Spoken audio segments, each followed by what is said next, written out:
Praise the Lord. இன்னைக்கு நம்ம 40 days பிரேயர்ல முதல் நாள்ல இருக்கிறோங்க. இந்த 40 நாளும் செட்டைகளின் கீழ் அப்படின்ற தலைப்புல நம்ம பார்க்கலாம்.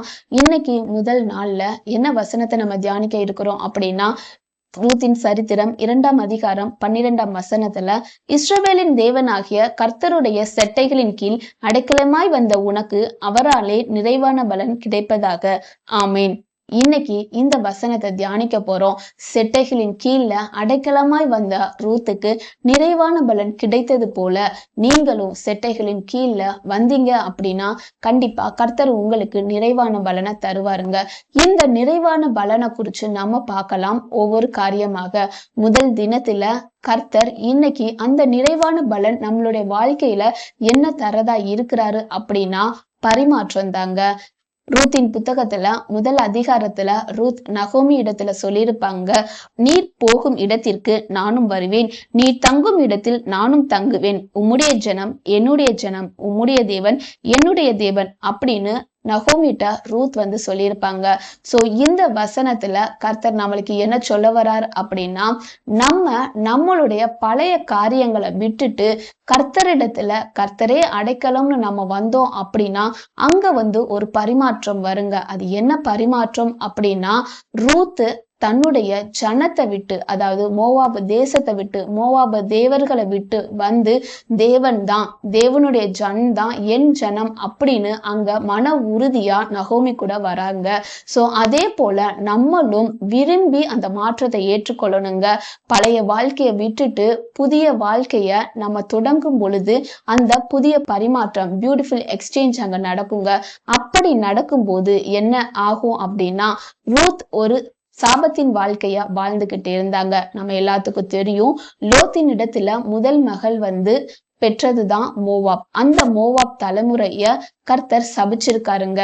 சோ சாபமான வாழ்க்கைய வாழ்ந்து கொண்டிருந்த ரூத் கர்த்தரிடத்துல அடைக்கலமா வந்தாங்க. அவருடைய செட்டையின் கீழே வரும்போது அந்த சாபத்தின் வாழ்க்கைய கர்த்தர் சகாப்தத்தின் வாழ்க்கையா மாத்தினாருங்க.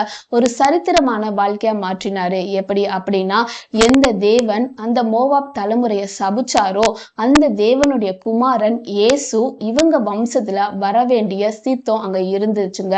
சோ கர்த்தரிடத்துல நம்ம அடைக்கலமாய் வந்தோம் அப்படின்னா அந்த நிறைவான பலனாகிய ஒரு பரிமாற்றம் நடக்கும். அது என்ன பரிமாற்றம் அப்படின்னா, சாபமான வாழ்க்கைய வாழ்ந்து கொண்டு இருக்கிறோமா, அவரிடத்துல அடைக்கலமாய் அந்த செட்டைகளின் கீழே வந்தோம் அப்படின்னா அந்த சாபமான வாழ்க்கைய ஒரு சரித்திரமான வாழ்க்கையாக கர்த்தர் கண்டிப்பா மாற்றி தருவாருங்க. சோ உங்களுக்குரிய காரியத்தை கர்த்தரிடத்துல சொல்லுங்க.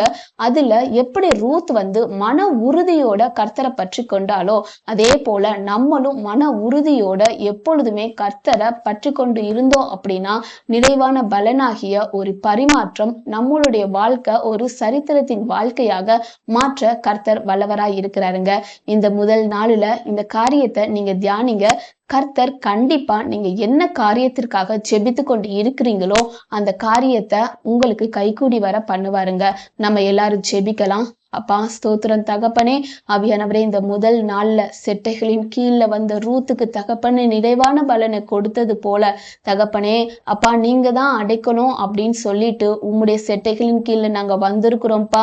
எப்படி ரூத்தின் வாழ்க்கை சாபத்தின் வாழ்க்கைய ஒரு சகாப்தத்தின் வாழ்க்கையா மாற்றுனீங்களோ எங்களுடைய சாபத்தின் வாழ்க்கைய தகப்பனே ஒரு சரித்திரமான வாழ்க்கையா மாற்றும்படிக்காக நாங்க ஜெபிக்கிறோம்ப்பா. ஆவியானவரே அப்பா ஸ்தோத்திரம் தகப்பனே, இந்த நேரத்துல யார் யாரு ஜெபித்து கொண்டு இருக்கிறாங்களோ, யார் யார் உங்களுடைய சமூகத்தை நோக்கி கொண்டு இருக்கிறாங்களோ அவங்க எல்லாத்துக்கும் தகப்பனே அவங்களுடைய ஜெபத்திற்கு பதிலாக நீங்களே வரும்படிக்காக ஜெபிக்கிறோம் டாடி. ஆவியானவரே நிறைவான பலனை அவங்க கண்டு சாட்சி சொல்லத்தக்க ஆவியானவரே அப்பா நீங்க ஆசீர்வதிப்பீராக தகப்பனே. ஆவியானவரே அப்பா இந்த 40 நாளும் தொடர்ந்து என் டாடி ஆவியானவரே அப்பா ஸ்தோத்திரம் தகப்பனே, நீங்க டாடி ஆவியானவரே எங்களுக்கு உதவி பண்ணுங்க. உங்களுடைய சமூகத்துல நாங்க இடைவிடாமல் ஜெபிக்க ஆவியானவரே, இடைவிடாமல் உண்மை துதிக்க ஆவியானவரே கிருபை செய்யும்படிக்காக ஜெபிக்கிறோம்ப்பா. கூட இருங்க டாடி, வழி நடத்துங்க. இயேசுவின் நாமத்திலே ஜெபிக்கிறோம் ஜீவனுள்ள நல்ல பிதாவே, ஆமேன். கர்த்தர் இந்த வார்த்தையின் மூலமாக உங்களை ஆசீர்வதிப்பாராக. God bless you. Jesus loves you. Amen.